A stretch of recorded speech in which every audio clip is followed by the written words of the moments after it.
In question number 4, we're given a graph that is showing,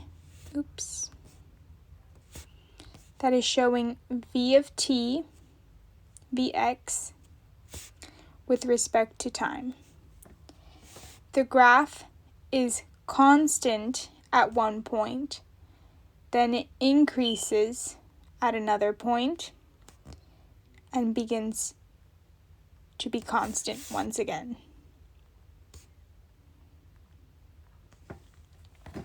We're asked in question 4 to find a graph to represent ax of t, or the acceleration.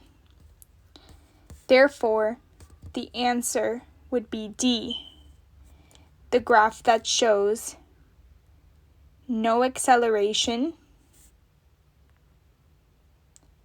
then we have acceleration, and then no acceleration again.